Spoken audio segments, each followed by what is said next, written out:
오늘 설교의 제목은 인생의 토대입니다. 더 부가해서 말씀을 드리자면 흔들리지 않는 인생의 토대입니다.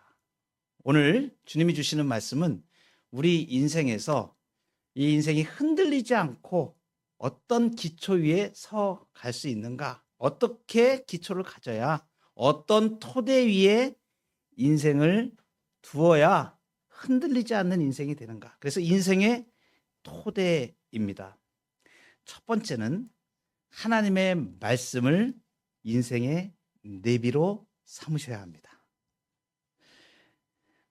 오늘 1절 말씀해 보니까 훈계를 좋아하는 자는 지식을 좋아하거니와 징계를 싫어하는 자는 짐승과 같으니라 그랬습니다. 훈계를 좋아하는 자는 지식을 좋아한다 할 때 이 지식은 호크마, 예수 그리스도의 말씀을 말합니다. 하나님의 말씀을 말하고 지혜의 말씀을 말합니다. 그러니까 우리 인생의 내비게이션에 하나님의 말씀을 우리의 인생의 내비로 삼으라는 말씀입니다. 여러분, 우리가 인생이라는 길을 갈 때 어떻게 보면 차를 타고도 우리가 낯선 길을 찾아갈 때 내비게이션을 딱 키죠. 요즘은 거의 필수입니다. 왜냐하면 길이 너무나 복잡해졌고 언제 수시로 막 길이 바뀌기 때문에 내비게이션도 수시로 이제 업그레이드를 해서 우리가 길을 찾아서 운전을 해갑니다. 인생에도 내비게이션이 필요하죠. 우리 인생의 가장 중요한 내비게이션이 무엇인가? 지침이 무엇인가? 이 내비게이션의 역할은 길을 이렇게 잘 보여주는 그뿐만이 아니고 잘못된 길로 들어섰을 때 음성이 나옵니다. 교정하는 음성이 나오죠. 경로를 이탈하였습니다. 재탐색합니다. 이렇게 들어보지 않으셨어요? 기계적인 목소리 이렇게 나옵니다. 때로는 어색하기도 한데 사실 이 목소리는 올바른 길로 인도하는 소리이죠. 성경에는 이 인생의 내비게이션을 처절하게 무시했던 한 남자가 나옵니다. 바로 이스라엘의 초대 왕이었던 사울 왕입니다. 이 사울 왕은 아말렉과의 전쟁에 나갔습니다. 그런데 하나님의 내비게이션은 그 인생 사울 왕에게 분명하게 명확한 경로를 제시합니다. 모든 소유를 남기지 말고 진멸하라. 그렇지만 이 사울 왕은 자신의 승리에 도취돼서 그 음성을 무시하기 시작합니다. 자신의 눈에 좋아 보이는 양과 소들을 남기고 자신의 기념비를 세웁니다. 그때 하나님의 내비게이션이 경고음을 발합니다. 사무엘 선지자를 보내신 거예요. 왕이요, 지금 경로를 이탈했습니다.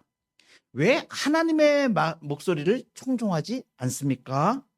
이것은 이제 사울 왕에게 주는 징계이자 교정의 기회였습니다.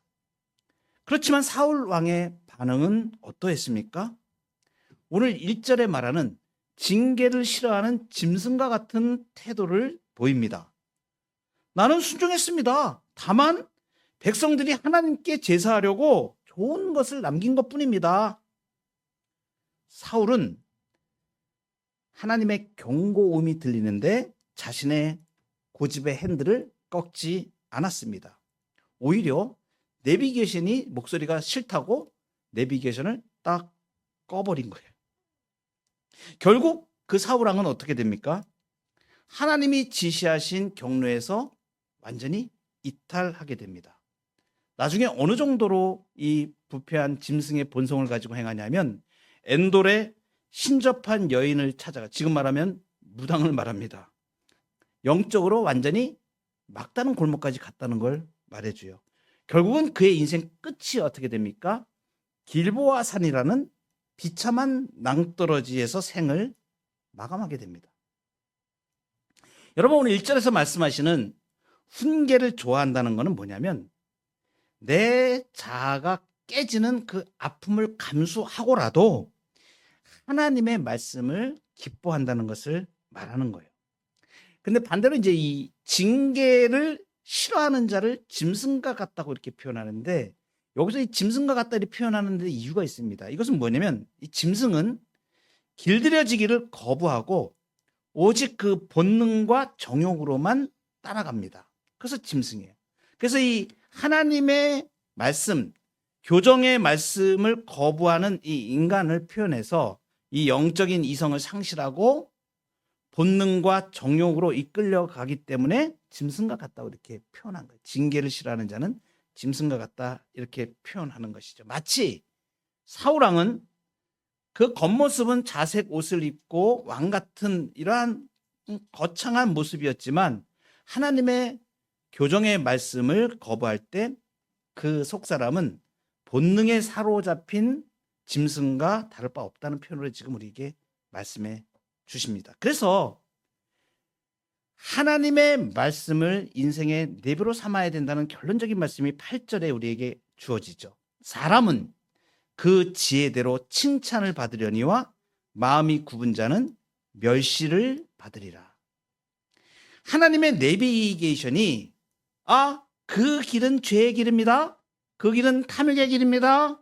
라고 외칠 때 얼른 핸들을 돌려서 진짜 하나님의 음성의 내비게이션에 초점을 맞춰서 자신의 고집을 꺾고 하나님의 말씀에 순종하여 가는 것, 이것이 진짜 지혜로운 사람이고 결국 하나님 앞에 칭찬을 받게 됩니다. 여러분의 영적 내비게이션은 켜져 있습니까? 혹시 내 고집과 자존심 때문에 경로 재탐색의 음성을 외면하고 있지는 않습니까? 짐승처럼 본능을 따라서 직진하면 안 됩니다. 하나님의 말씀이 멈추라고 할 때 멈추고 서라고 할 때 돌아서는 것이 흔들리지 않는 인생의 토대를 세우는 첫걸음입니다. 이것을 잘 보여주는 사람이 다윗입니다. 다윗은 자기의 왕권을 가지고 우리아의 아내를 자기 아내로 삼아서 우리아를 살해 교사까지 하면서 아주 못된 짓을 하죠. 그때 선지자 나단을 통해서 하나님이 경고음을 주십니다. 당신 지금 범죄하고 있는 겁니다. 그 경고의 사인이 들어왔을 때 다윗은 얼른 그것을 인정을 했습니다. 왕이라는 무소불위의 권력을 가지고 있는 그 자기의 모든 자존심, 모든 삶을 다 내려놓고 하나님 앞에 무릎을 꿇습니다. 그 결과 하나님의 은혜를 받게 되죠. 여러분, 이렇게 하나님의 음성을, 하나님의 말씀을 인생의 내비게이션으로 삼을 때 그 길은 하나님께서 그 길을 포장해 주세요. 그것이 인생의 토대가 되는 겁니다. 저는 우리 교회에 어제 매우 즐거운, 매우 기쁜 소식을 들었습니다. 우리 교회에 한 청년이 세무사 시험 1차 시험을 합격을 해서 하나님께 영광이 되어지는 복된 길을 잘 가고 있는 이 사실을 생각하면서 굉장한 감동이 됐습니다. 여러분, 목회자의 감동은 조금 다릅니다. 이분이 참 이렇게 노력을 해서 잘 되었구나, 그런 측면보다 저는 이 청년의 과거를 너무나 잘 알기 때문에 불과 2년여 전에 아직 예수 그리스도를, 그분을 마음의 주인으로 잘 영접하지 못하고 긴가민가하면서 인생의 방황의 시간을 가졌던 청년입니다. 그런데 목사님을 통해서 하나님의 말씀이 들려지고 예수 그리스도의 복음의 은총이 들려질 때에 그 경고의 사인을 받으면서 자신의 인생의 길에 갔던 그 길에서 하나님의 말씀을 따르기로 핸들을 돌린 거예요. 하나님의 말씀을 인생의 내비로 이제 듣고 그 삶을 하나님 앞에 청종하는 그 결과로 하나님께서 이 청년의 삶을 바꾸시는 은혜를 보여주십니다. 저는 어떤 인생에서 그냥 우리가 원하는 어떤 하나의 성취, 시험을 합격하고 떨어지고 어떤 그런 측면을 말씀드리는 게 아니고 이 청년이 가진 그 근본에 예수 그리스도를 인생의 주인으로 고백하고 하나님의 말씀에 순종하겠다고 고백하는 그 마음이 하나님의 말씀을 인생의 내비게이션으로 확정하고 가는 그 마음이 너무나 고마운 것입니다. 그를 통하여서 하나님께서 우리 가운데 이 결정, 하나님의 말씀을 순종하여 따르는 인생이 얼마나 하나님 앞에 복된가를 지금 우리 가운데 보여주고 계십니다. 우리 교회 공동체가 함께 기도하고 그 현장을 우리가 같이 누리고 목도하고 있습니다. 얼마나 복된 일인지 모릅니다.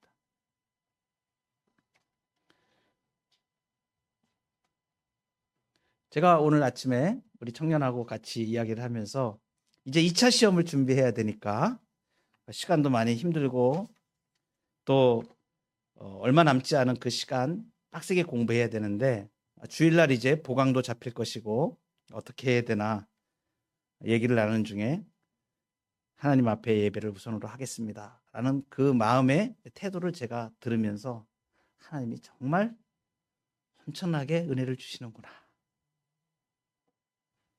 되고 안 되고의 문제가 아니고 이 인생은 성공할 수밖에 없는 인생. 저는 평생을 신앙해 왔던 제 하나님 앞에서 말씀의 은혜로 볼 때에 이 마음의 태도 하나가 이 인생을 얼마나 크게 바꿀 것인가를 알기 때문에 얼마나 마음속으로 기뻤는지 모릅니다. 여러분, 인생의 내비게이션, 하나님의 말씀을 인생의 내비로 삼으시기를 축복합니다. 두 번째는 영혼의 뿌리를 그리스도께 두십시오. 3절에 보면 사람이 악으로서 굳게 서지 못하거니와 의인의 뿌리는 움직이지 아니하느니라 그랬습니다. 여러분, 인생의 날씨가 좋을 때는 누구나 다 튼튼해 보입니다. 하지만 진짜 그 인생이 뿌리가 견고한가 하는 것을 보는 것은 태풍이 불어올 때 드러납니다. 성경에서 거센 풍랑을 만났을 때 그 모습을 보여준 한 사람이 있는데 사도 바울입니다. 그가 로마로 압송되던 배에서 유라굴로라고 하는 거대한 광풍을 바다 가운데서 만납니다. 며칠 동안 해와 달도 보이지 않고 배에 타고 있는 수백 명의 사람들은 짐을 바다에 던지며 절규하죠.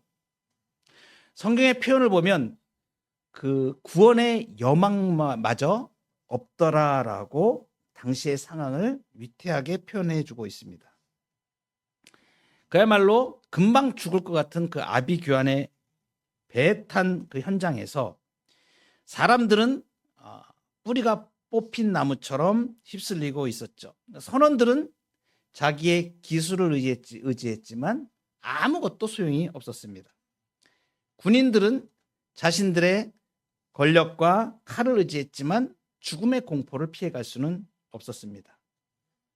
마치 하나님이 없이 자기 힘으로 서 있으려던 이 사람들이 이 3절의 말씀처럼 엎드러지기 일보 직전이었습니다. 사람이 악으로서는 굳게 서지 못한다.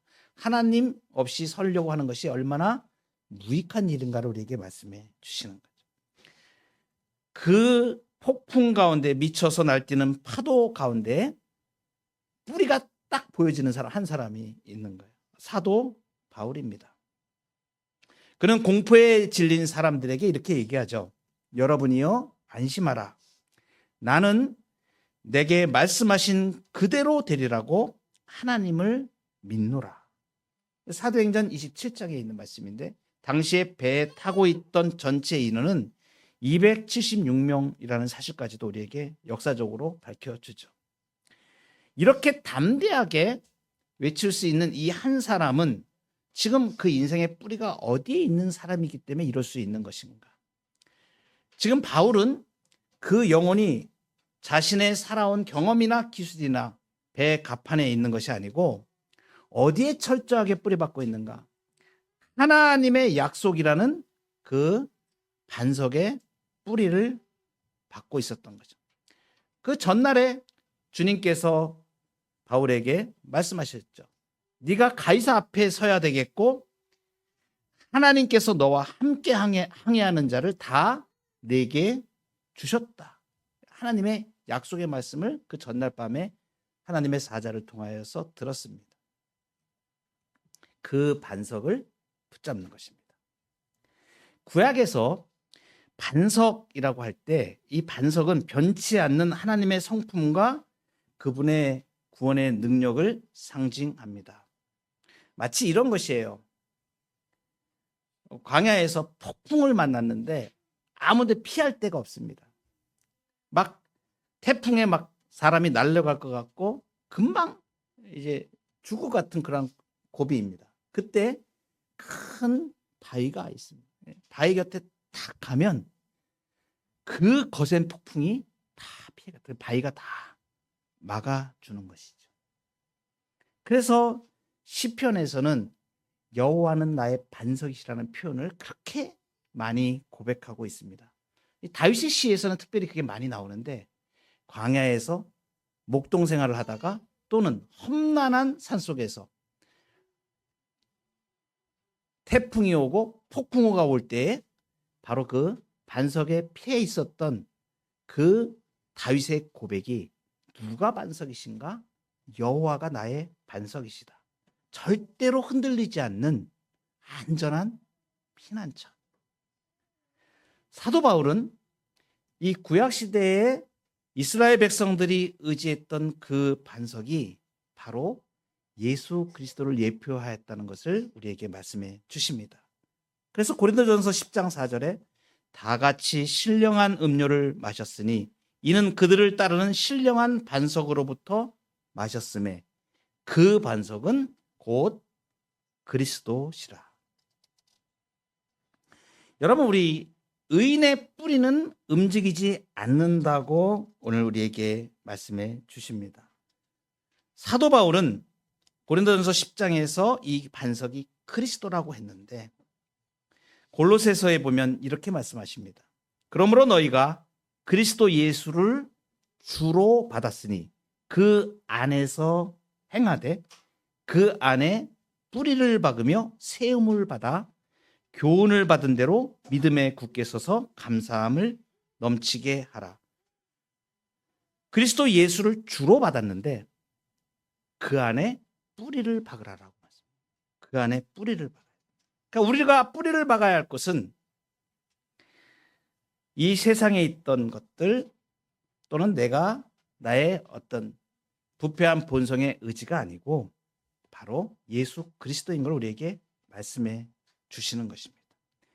뿌리가, 나무의 뿌리가 그 땅 속에 있는 반석을 휘감고 있으면 아무리 큰 태풍이 오더라도 이 나무는 뽑혀나가지 않습니다.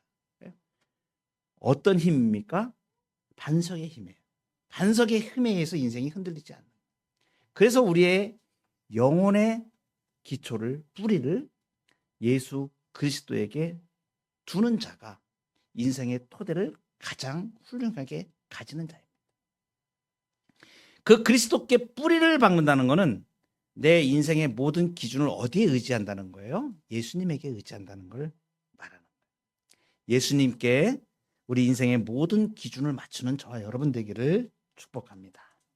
마지막으로 흔들리지 않는 인생의 토대를 갖는 길은 신앙의 가문을 세우는 것입니다. 4절에 보면 어진 여인은 그 지아비의 면류관이나 욕을 끼치는 여인은 그 지아비의 뼈가 썩음 같게 하느니라 이렇게 말씀하시고 7절에 보면 악인은 엎드러져서 소멸되려니와 의인의 집은 서 있으리라. 우리는 앞에서 인생의 방향을 수정해주는 하나님의 말씀, 내비게이션 같이 하나님의 말씀을 우리가 내비로 삼고 살아야 된다는 것에 대해 살펴보았습니다. 또 두 번째로 우리의 영혼의 뿌리를 예수님께 두어야 한다고 우리가 말씀을 살펴봤습니다. 이제 이렇게 하나님의 말씀을 우리 인생의 내비로 삼고 예수 그리스도께 우리의 뿌리, 영혼의 뿌리를 두는, 흔들리지 않는 이제 우리의 삶의 최종적인 목적지는 신앙의 가문을 세우는 것입니다. 그러니까 인생의 토대가 됩니다. 성경에 보면 완전히 엎드러져서 망할 수밖에 없었던 그런 위기에 처한 한 집안 얘기가 나옵니다. 룻기에 나오는 얘기입니다. 베들레헴에 엘리멜렉이라는 그 사람의 가정이 있었습니다. 흉년을 피하려고 모압 땅으로 이주를 가죠. 거기에서 가장이 죽습니다. 엘리멜렉이 죽습니다. 두 아들마저 잃었습니다. 그 상황만 보면 그 집안은 완전히 그냥 풍지박살이 나서 이제 망한 집안입니다. 그런데 그 가정의 폐허 속에서 한 여인이 나옵니다. 바로 며느리였던 모압 여인 룻입니다. 이 룻은 시어머니 나오미를 따라서 베들레헴으로 오면서 고백을 하죠. 어머니의 하나님이 나의 하나님이 되시리니.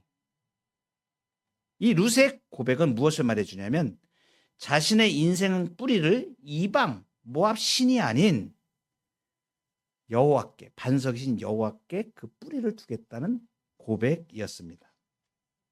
그리고 이 룻이 베들레헴에 와서 바로 오늘 4절에서 말하는 어진 여인의 전형적인 모습을 우리에게 보여줍니다. 성실했고 겸손했고 시어머니를 지극정성으로 섬깁니다. 그러니까 보아스가 이런 룻을 향해서 네가 현숙한 여자인 줄 나의 온 성읍이 다 안다 이렇게 칭찬하지 않습니까? 굉장히 현숙한 여인이었습니다. 하나님을 신앙하는 사람이 그 가정 안에서 어떻게 역할을 하며 그 가정을 세우는가를 보여주는 거예요. 결국 어떤 일이 일어납니까? 이 룻 한 사람의 이 신앙이 보아스라는 경건한 사람을 만나서 무너졌던 가문을 다시 세우죠. 이 가문에서 다윗 왕이 나옵니다. 다윗 왕의 조상이 되는 거예요. 그리고 이 가문에서 인류의 구원자이신 메시아 예수 그리스도가 오시게 됩니다. 악인의 집은 바람에 나는 겨와 같이 소멸하지만 하나님께 뿌리를 둔 룻의 가문은 의인의 집은 서 있으리라고 하신 7절의 말씀처럼 역사 속에 그것을 증명하였습니다. 여러분, 가정은 작은 교회입니다.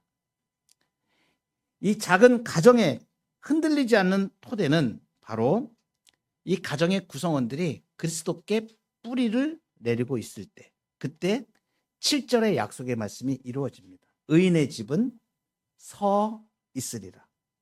하나님의 언약 위에 세워진 의인의 집은 하나님께서 친히 보존하시기에 영원히 지속됩니다. 여기에 내가 어떻게 순응하여 갈 것인가? 이 말씀 앞에 내가 그리스도께 뿌리를 두고 이제 내 가문에서, 내 가정에서 어떻게 주의 말씀으로 내 가정들을 세워가야 할 것인가? 그리고 이제 자녀들에게 무엇을 물려줄 것인가? 세상의 재산이나 지식은 인생의 태풍이 오면 한순간에 없어질 것들입니다. 그러니까 우리가 진정으로 세워야 할 것은 바로 신앙의 가문입니다. 그래서 우리가 먼저 하나님의 말씀으로 내비게이션을 삼고 예수 그리스도께 뿌리를 두고 그리고 그렇게 믿음의 생활을 해나가며 가정에서 가정의 복음을 위하여 우리 가문을 세우기 위하여 믿음으로 세우기 위하여 신앙을 우리의 자녀들에게 유산으로 물려줘야 됩니다. 여러분의 가정이 하나님의 영광이 거하는 견고한 성체가 되기를 바랍니다. 나 한 사람의 순종이 룻처럼 무너진 가문을 일으키고 대대로 복을 받는 신앙의 명가를 만드는 축복의 통로가 됩니다. 여러분 한 사람이 중요합니다. 예수 그리스도의 믿음으로 가정에 파송된 선교사라는 마음으로 내 가정 내가 책임지고 그리고 내 자녀들, 내 후대까지 믿음의 계보가 이어지고 예수 그리스도의 은총, 은혜, 축복의 강물이 흘러가는 귀하고 복된 신앙의 가문을 이루어 가시기를 주의 이름으로 축복합니다.